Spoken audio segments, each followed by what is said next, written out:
Welcome inside the Fantasy Stock Exchange. Nick and Bush coming at you with another Black Monday episode. Continuing, I believe this is the 6th installment of our divisional preview series. We got our sleepers, our values, our busts, our potential league winners, and our bounce backs from the NFC North Division. So, Nick, how are you doing today? Yeah, doing good, man. A couple of these players this week are actually players I'm really excited about. They're kind of my guys. So excited to talk about them and excited to just get into some football. Yeah, for sure. So if at any point during this video, I always forget to say this at the beginning, make sure you guys like the video if you received any value from it. Subscribe to the channel. If you're new, hit the bell icon. Fantasy draft season's coming in. I just had my big money draft. That's why I'm wearing a football jersey right now. And make sure you comment on the video as well if you need any advice. If you're picking at the 3rd spot or the 5th spot or whatever, and you don't know, maybe you're new to fantasy, you don't know where to go with the pick, we can definitely help you out with that. So we're going to hit the intro, and then we'll see you guys on the other side.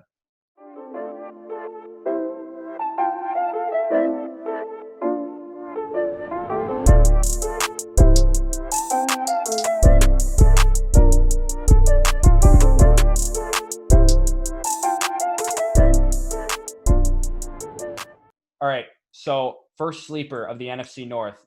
This is a guy I've been getting a lot of shares of, especially in best ball, because for whatever reason, people kind of just forgot about him, and that's Anthony Miller. He's someone who really showed growth down the stretch. If you didn't pay attention to what Anthony Miller did, and it's understandable because the Bears were kind of like just a joke of a team down the last half of the season, the coaching staff really showed faith in him late in the season, and for the last 7 games, he posted like 9 or more targets. He had 9 targets, 11 targets, 13 targets, and 15 targets. And the cool thing about this is that these were all in good matchups, which is really promising for a player of Anthony Miller's like kind of caliber, because as of right now, he's not an every week starter. He could become that, but with guys like Anthony Miller, like those like wide receiver 3, 4 kind of guys, you want to know when you can play them. And if they perform in good matchups, that's exactly what you want from them, because then you can start them in your DFS lineup or you can throw them into your flex spot. The big thing with Anthony Miller is that he became a full-time player, though, because he saw 85% of the snaps in 5 of those 7 games over the back half of the season.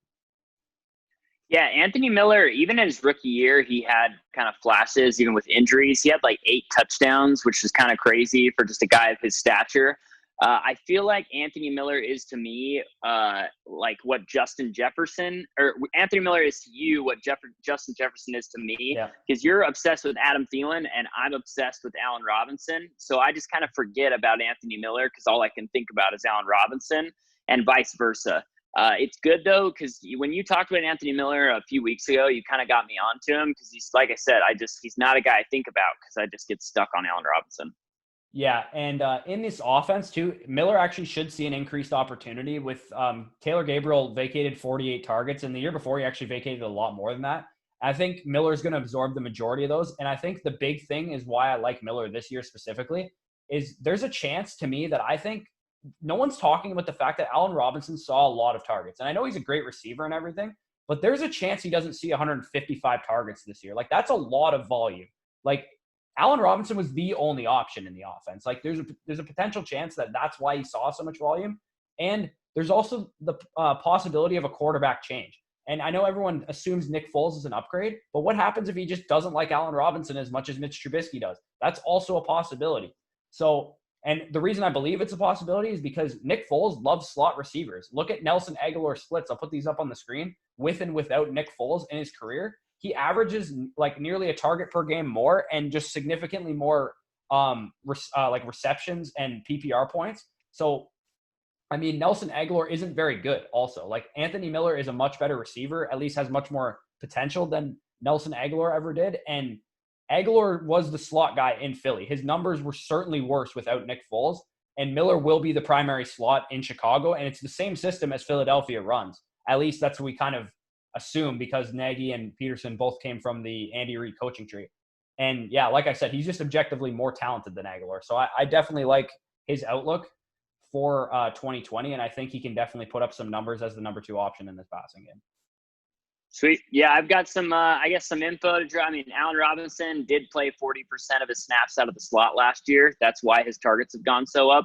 His catch rate's gone way up too. So just kind of, they do use him in the slot a lot, but I'll kind of get into that a little later.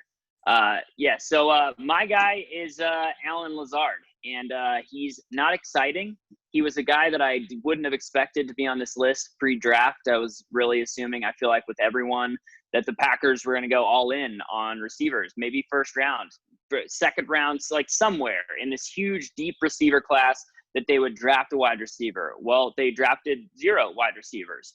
So now we're left with their wide receiver 2 as the wide receiver 64 in ADP right now, and they have 115 vacated targets between Geronimo Allison and Jimmy Graham. To Alan Lazard. Last year, he was their most efficient wide receiver by far. He had a 68% catch rate, which was only behind Aaron Jones, and Aaron Jones is a running back. He had a 72% catch rate, so really close, as well as Lazard was getting targeted down the field. He had a 9.2 yards per attempt, and he had 114.7 rating, the quarterback did, when targeting him. So pretty much, like, even though when I look at Lazard's profile and his college resume and his athletic testing, like all these things, it seems like I wouldn't like him, but all he did last year when he got the opportunity was produce. The coaches clearly like him. Aaron Rodgers will only throw to you and only allow you on the field because that's just the kind of douchebag that Aaron Rodgers is if he likes you. And Alan Lazard clearly has earned his respect.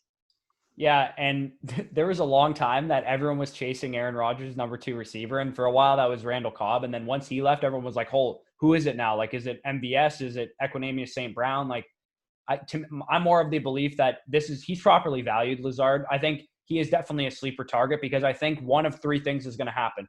I'll talk about one of them later, but Aaron Jones could very well be the number 2 option in the passing game again this year, which I think is the most likely outcome.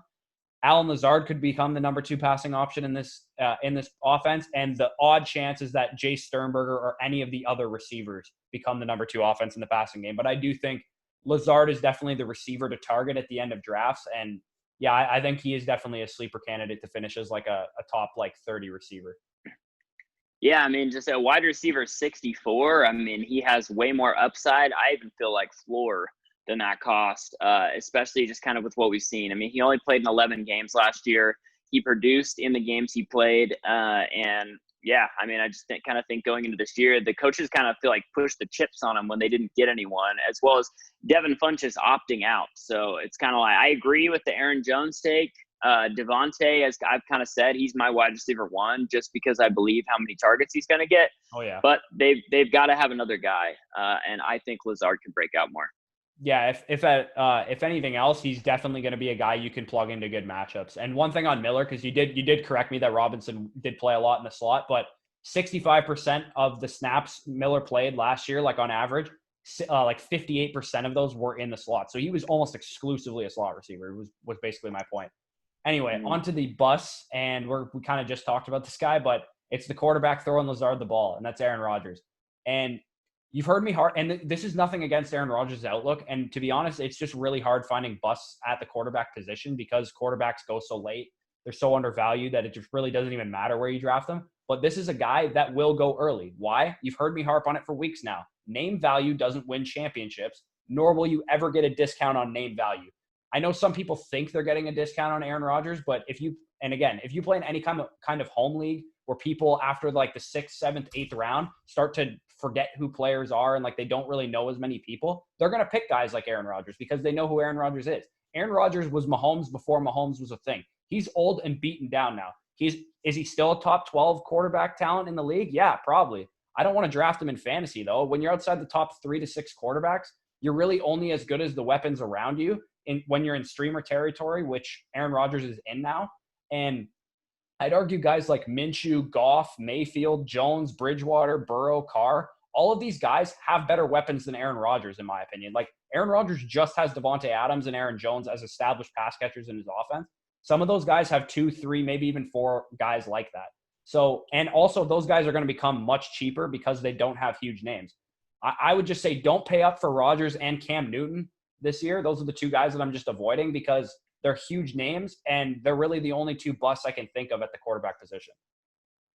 Yeah, I feel like Rodgers is just perpetually overrated. If you guys don't follow a guy named Ben Baldwin on Twitter, you should go follow him. He's a Seattle beat writer as well as kind of the original founder of Running Backs Don't Matter. And he consistently puts up analytics all the time showing like it's kind of become his whole shtick, showing how Aaron Rodgers just isn't very good anymore and how he hasn't been that good for like 5 years. Like consistently, he's been in the bottom half of the league for the last several years. We haven't seen peak Aaron Rodgers. And people I remember when Aaron Rodgers was so dominant that no one could stop him, you know, when he's making these no-look throws like Mahomes makes. Yeah. And he's just not that guy anymore. You know, I was talking about Lazard, but I mean, when it comes to Rodgers, they don't draft Jordan Love in the first round if they don't see his decline in general. And yeah, people, like you said, are always just going to see the name, be like, oh, it's Aaron Rodgers, I'm going to draft him way before I feel comfortable. So I'm on board. Yeah, and Aaron Rodgers, like, we're not taking Alan Lazard because we're chasing Aaron Rodgers as number 2 receiver. We're taking Alan Lazard because he's the number 2 receiver. And like, if he was the number 2 receiver on Jacksonville, we might be taking like any passing game's number 2 receiver is going to have valuable weeks, especially when, in my opinion, it's very clear that Alan Lazard is the number 2 receiver. Yeah, exactly. Yeah. All right. So you want to get into your bust then? Yeah. So I just did kind of a duo. I did the Bears running back group as a whole. Just drafted one. Yeah. Well, I feel like the place that you got David Montgomery is more okay with me. For me, when I typically see people talking about him, though, like all I kind of feel is they're talking about Frank Gore. And Frank Gore has been safe and gotten touches for a long time, but he's been completely unusable. You know, the money touches, like he will get goal line carries, but so did Frank Gore. The money touches as far as between the 20s is going to go to Tariq Cohen because he's going to get the targets primarily, which is actually unfortunate because I actually think David Montgomery's best skill set is his ability to catch the ball. Coming out of college, he, other than being completely unathletic and unexplosive, which he showed last year was the case, he could not create an explosive play, but was his ability to be a bell cow. He caught the ball a lot in college, and they just didn't use him. Going back to last year, the Bears were 25th in rushing success rate and 31st in yards created. So their running backs just were not creating anything. They weren't having any success.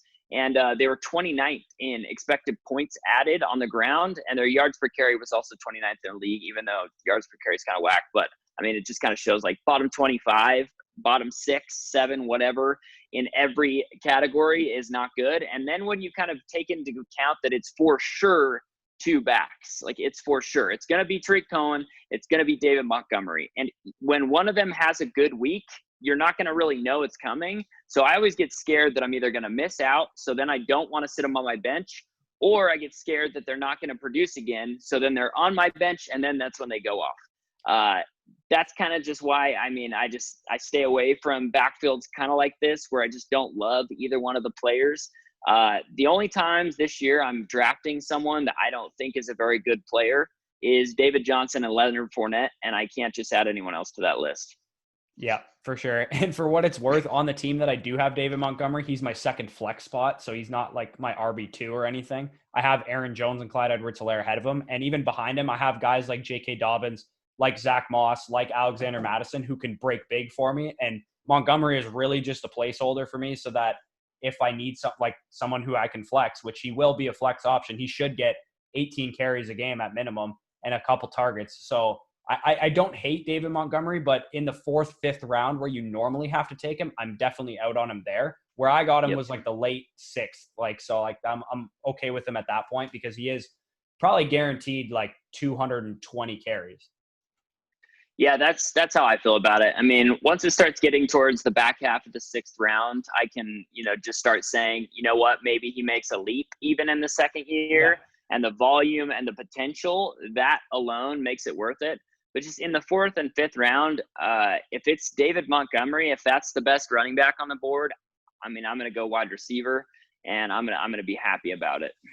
Yeah, for sure. So on to the next guy who is unlike David Montgomery, who's basically fantasy oatmeal. I've referred to David Montgomery as, because he's probably good for you, but you don't like eating him. And Aaron Jones is the guy I'm talking about, because Aaron Jones is the opposite of that. Aaron Jones is super fucking good at football. If you don't believe me, you can look at pretty much every efficiency metric that there is. Yeah. Aaron Jones crushes them all. And yes, I know what everyone's thinking. The laziest argument in fantasy football analysis is that Aaron Jones is going to experience touchdown regression. But that doesn't mean he should be faded into oblivion like he doesn't exist. fading good players because they were too good is like actually the most grinding, like gear, like grinds the hell out of my gears. I hate when people go, oh, he was too good last year, he's not going to be that good again. Well, guess what? He's actually really good. So he's going to be good again. Jones, to me, was a big winner of the offseason. And that might surprise some people, but the reason I say he's a big winner is because A.J. Dillon is here to replace Jamal Williams and take away the dirty carries from Aaron Jones. He's the thunder to Jones's lightning. He might even become more of a value with the A.J. Dillon pick that came out where he's got his, like, thunder thighs or whatever, and everyone's like, oh, my God, look at this guy. He's Saquon Barkley. Like, no, duh, he's a fucking pro athlete. Of course his thighs are huge. My thing with Aaron Jones is, why do we love Alvin Kamara? It's because he's super efficient and he gets receiving work. What's the difference between him and Aaron Jones, really? Besides the fact that I would say the Saints are just a better offense, even though the Packers are a good offense also. The reason we love Aaron Jones is because he's like a great receiving back. The reason I say he's a big winner of the offseason is because the front office added absolutely no competition for targets. The pass-catching core is Davante Adams and a bunch of question marks. It's just Davante Adams and Aaron Jones, in my opinion. And Jones, honestly, another thing that's not really being talked about is he could run in the slot a lot more. If A.J. Dillon's going to be in the backfield, they could split Jones out wide or into the slot and use him as a receiving weapon. That's how I would use him if I was the OC, but obviously I can't just project that that's how LaFleur is going to use him, but it's a possibility. And he's not necessarily a target of mine, Aaron Jones, but I do think he is a lot safer than he is being given credit for. A lot of people just assume that A.J. Dillon's going to like work his way into the backfield and like take over Aaron Jones's job. Like, that's not happening. Aaron Jones is way better than A.J. Dillon. A.J. Dillon might take away some dirty carries from Aaron Jones, but none of those carries are actually going to equate to valuable fantasy points anyway. Yeah, I agree. Honestly, the only thing that has scared me at all about Aaron Jones has been the last several years that coaches just continue to seem to like not be able to know how good the guy is. Like, he was drafted in the 5th round, and all the dude has done is prove himself. Like, he is so efficient. He was athletic. He was incredible in college. Catches passes. He was way better than Jamal Williams, who at the beginning, they were giving him way more touches, even when Aaron Jones was playing way, way, way better. Finally, last year, he was just like, fuck this, I'm taking over, and he crushed. That's my concern, is just that they, for some reason, pull the reins back, but I'm still taking Aaron Jones every time he's on the board when he's there for me, just because I think he's such a good player, and I want good players on my team. So, yeah, I mean, that's a fear of mine, but at the end of the day, I'm not scared off of Aaron Jones at all. I really love him as a player. Yeah, the back end of the second round, if you have like McCaffrey or Barkley or like Zeke or Kamara at the top of the draft, that's where I want to pick Jones, is on the way back as my second running back, which is what I did in that league that I'm in. But my thing with Aaron Jones too, it's also worth noting that they're working on an extension for him. Apparently, they're in contract talks to actually extend him and keep him around, which, I mean, I don't know about you, but in Dynasty specifically, I've always assumed that Aaron Jones is going to be a free agent after this year. Like, I didn't think there was any way the Packers were bringing him back. But apparently contract talks are progressing and they're going pretty well. So if Aaron Jones is secured in Green Bay, that definitely makes me think they're just trying to keep this dude fresh, keep him with his maybe 10 carries a game and gets 7 to 8 targets a game, which I'm glad with. That's the type of shit that Austin Eckler gets. That's the type of shit that probably Clyde Edwards-Helaire is going to get. That's the type of shit that Alvin Kamara gets. Some backs don't need 20 carries a game, and Aaron Jones is one of those guys. Yeah, I agree. I think that's how it's going to kind of go rolling into this year.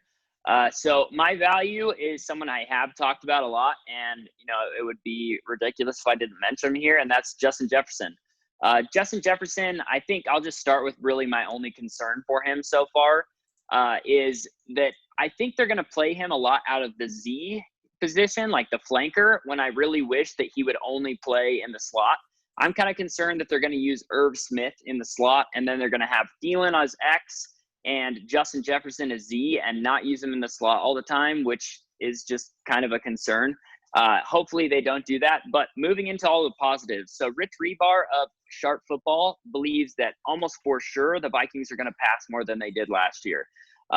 Every year going back, or every team going back through history, 11 out of 12 that passed or ran as much as the Vikings did last year has increased by a huge amount the next year. So that's number one. Number two, Minnesota was first in the league last year when targeting wide receivers with a 10.1 yards per attempt. Like it was like a full yard over the team that was next to them. So they crushed in that stat, I guess. I don't know, missing words here.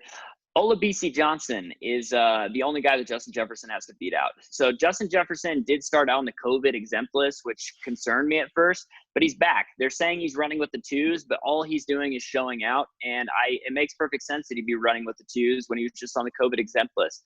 Olabisi Johnson doesn't have shit on Justin Jefferson.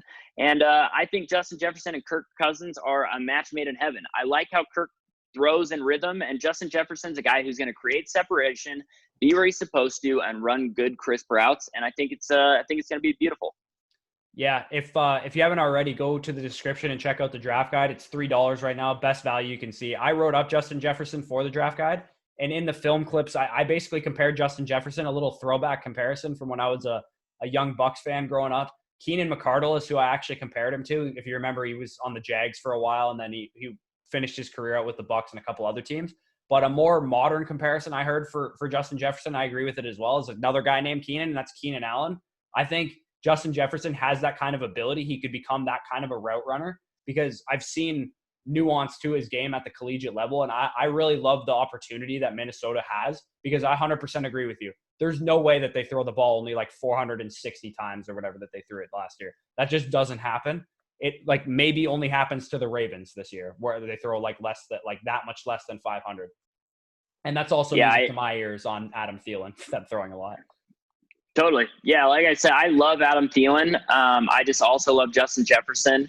I think Kyle Rudolph is pretty washed, so Irv Smith is the only one that really worries me as far as potential like next step.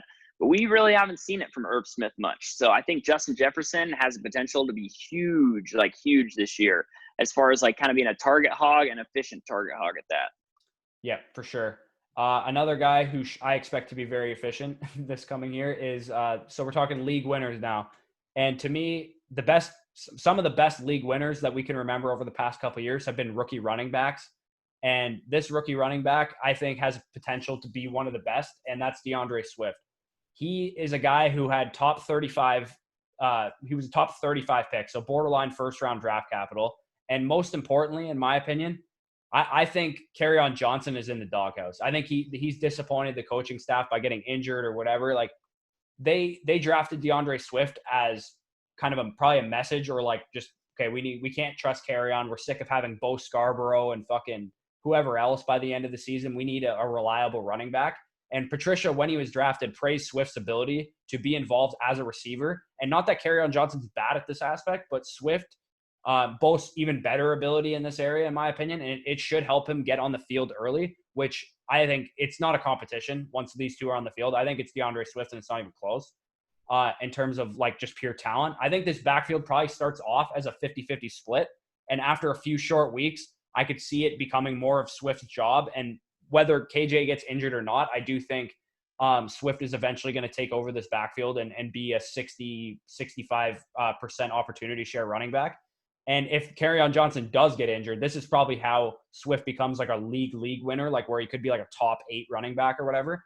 Swift's ability as a runner, as a receiver on the goal line, what we saw from this offense before Matt Stafford got hurt, could land him as a top 8 running back in fantasy because Matt Stafford had this offense humming. This could be a top 12 offense, and probably the biggest correlation between high-end fantasy running backs is the offense that they're in. So if Swift is in a great offense, which I believe, and I believe you do as well about the Lions, it's going to be a high-flying aerial attack, and Swift should see some light boxes as a result of that. Yeah, DeAndre Swift has been the Devy 101 for like 3 years, like since he was a sophomore, maybe even freshman. I think after his freshman year, he became the 101 over Jonathan Taylor, over Cam Akers, over all of these guys. And that's for a reason. He was a dog at Georgia, like so good, so electric, so good in the passing game, an incredible runner. And I mean, going back to last year, I think one of my coldest takes was my take on Kerryon Johnson. I had a lot of Kerryon Johnson in dynasty leagues and a lot, and I'm stuck like holding the bag on him now because I thought he was going to take a jump, and he got injured, and I feel like Matt Patricia hates him. I really think he's a good running back. I really do. I like Kerryon Johnson a lot, but I just I think they hate him. And no, DeAndre Swift. I think KJ would probably be like like he's a starter caliber running back. I just think, one, I think Swift is super talented, so I think he's just better. And two, I do think they're gonna, like, if it's a tie, they're gonna give the edge to Swift. Yeah, that's my opinion exactly. I think Kerryon Johnson is a way above league average when it comes to being a running back.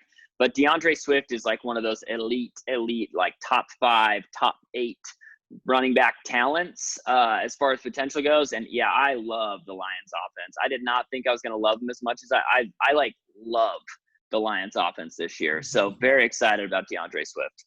Yeah, and it's worth noting that Darrell Bevel, and when I say the word bell cow, I don't mean Christian McCaffrey, because that is a freak of nature. That's not a bell cow. That is like, you're not on the field. Like, you're not off the field. When I say bell cow, I mean like a 65-70% opportunity share running back. Darrell Bevel is not averse to using that. He had Marshawn Lynch and Adrian Peterson in their heyday. So if DeAndre Swift is able to show that he is that good, obviously not as good as those guys because they're Hall of Famers, but if he's able to show that he's going to be a very good running back, I don't think it's going to be a question that Darrell Bevel is okay with using him. Yeah, I agree. I think he could be a league winner. My league winner is a guy I kind of mentioned earlier, which is Allen Robinson. I feel like Allen Robinson is my guy every year because every year I think he just gets spit on with like the disrespect, in the ADP department. It's insane to me how people just forget how good he is. He has been dominant his whole career. Like he had an ACL tear, and coming back from that, he was like, not incredible, but still like a top 24 wide receiver, like easily.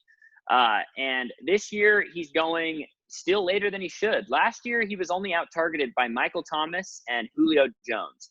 And he was only trailed in usage rate to DeAndre Hopkins and Michael Thomas.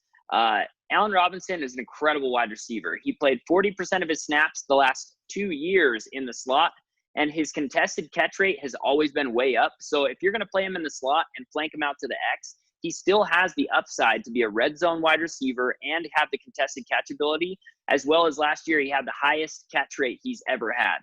Nick Foles is not a very good quarterback, but Mitchell Trubisky is Blake Bortles all over again, and that's all Allen Robinson's ever had. So I feel like if Nick Foles can at least just throw the ball near his hands, he'll catch it, which Mitchell Trubisky can't really do. Mitchell also runs quite a bit.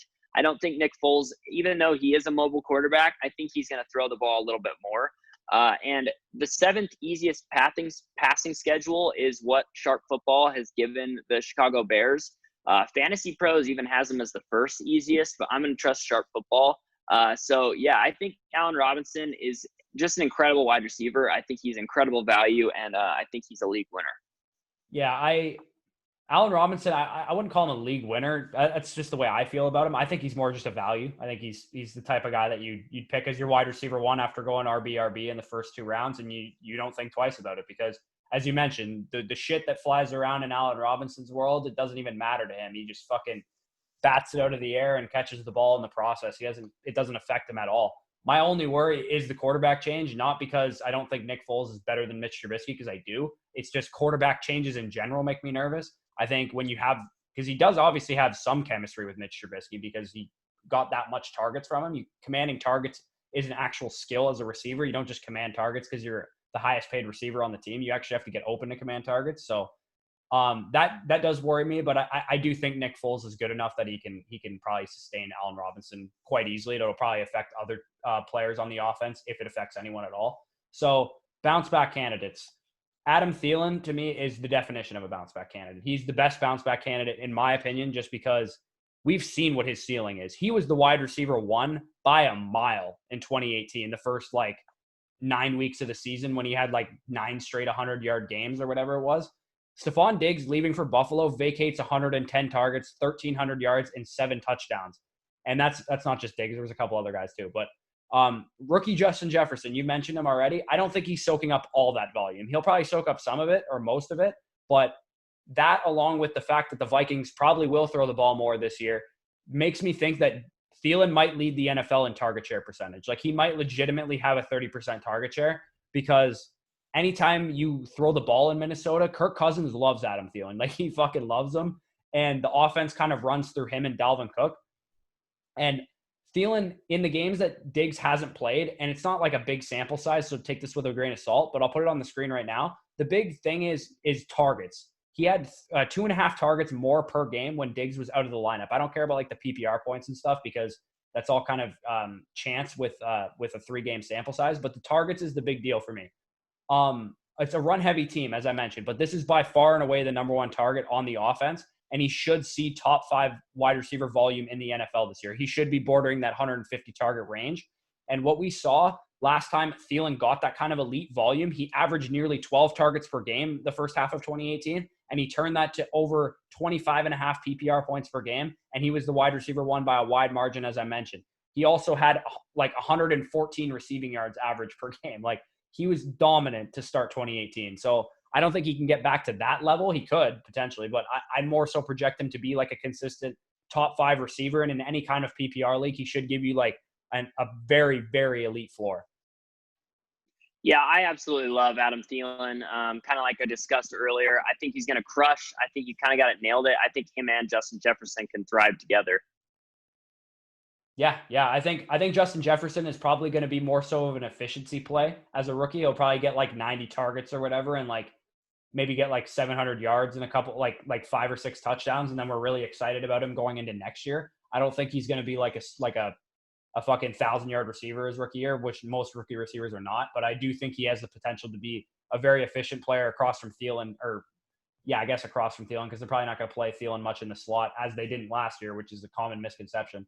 But who is your bounce back candidate? I really like this guy too. So. So, I mean, the real probably bounce back candidate in this division is Adam Thielen. My guy was actually who I wanted to put at league winner. I just didn't know who else to put at bounce back because Adam Thielen was who I would have picked. So here he is, Marvin Jones. I absolutely love Marvin Jones. He's on every Dynasty roster that I have. Like, literally, I'm in 8 Dynasty leagues. He's on every one of my teams because I just love him. I feel like I draft him every single year, and I don't want to get rid of him because he produces for me. I feel confident starting Marvin Jones all the time. If you want to look at the stats, so through 8 games, like Matt Stafford played the first 8 games last year, for those who don't know, and then he got injured. So through those 8 games, the Lions were 3rd in yards per attempt to wide receivers, 6th in success rate, and through the final 8 games, they were 21st and 27th. So it went like way downhill. With Stafford, Galladay was wide receiver 11. So Galladay was crushing, and that's kind of where he's getting drafted. A lot of people don't realize Marvin Jones was wide receiver 14 at the same time as Galladay was wide receiver 11.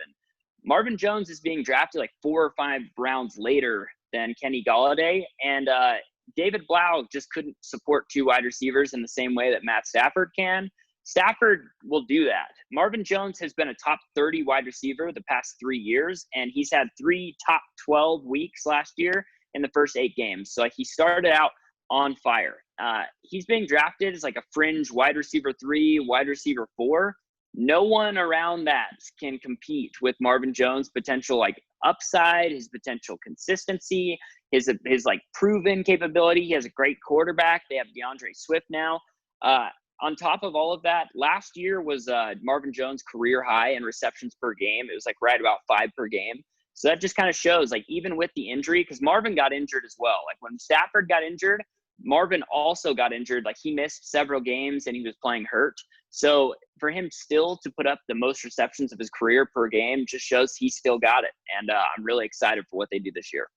Yeah, 100%. And I think it's weird because there's like a tier of receivers that I feel like is kind of not like disrespected, but they're values. And I think Marvin Jones belongs in the tier with these guys. I don't know why he doesn't go with the Tyler Boyds and the Jarvis Landrys because I feel like that's where he belongs. I think that's exactly where he belongs in ADP because, yes, you could probably take a couple guys ahead that have more upside or quote-unquote upside than some of these, like the 3 guys that I just mentioned.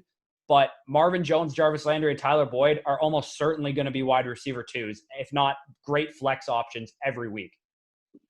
Yeah, 100%. And Marvin really has a lot of upside just with his spike weeks. Like I said, 3 out of the first 8 weeks last year. Point game like last year.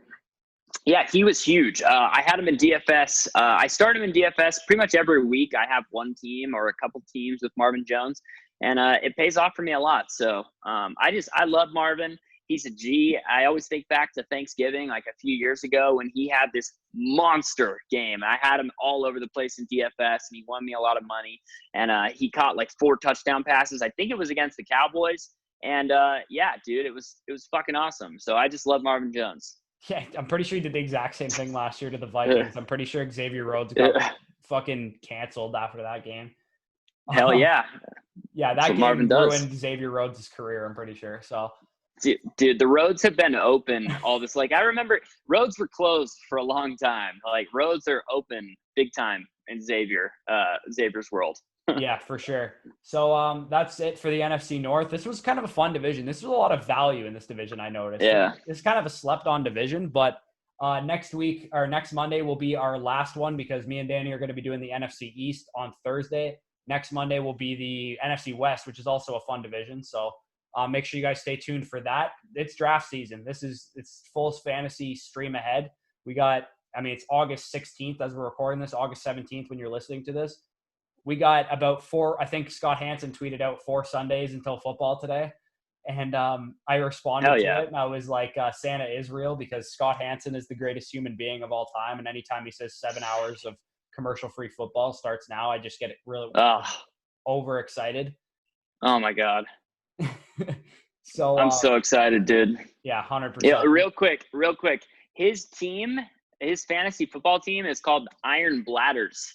It's so perfect. That is Iron awesome. Bladders, because of 7 hours of commercial-free football. And dude doesn't pee. He's got to have like a freaking Camelback or something. But no, Iron Bladders. It's so great. Does he actually not piss the whole time? I mean, unless he's going in a cup or something. I mean, he's literally on screen the whole time. That is true, actually. I never even thought of that. Like, dude. How long has he been doing this? Like 8 years, 9 years, 10 years? Like long time. For a while. You'd think one day he would have had some bad breakfast and he had to take a shit midway through or something, but it's never happened. Like, never happened, dude. The guy's a savage. Too. Yeah. Yeah. He's a savage. Yeah, guy's complete savage. Anyway, long ass outro again. So make sure you guys are checking out the draft guide, as I mentioned. Join the Discord with fantasy season kicking off. A lot of advice to be had there. Make sure you guys are following both of us along on Twitter. I noticed Nick hasn't gotten a lot of love on Twitter in terms of he's actually posting a lot more content now and getting his opinions out there. So you make sure you're following him on Twitter, as well as myself and the Fantasy Stock Exchange and all the guys a part of that. So without further ado, guys, take care and enjoy your Monday.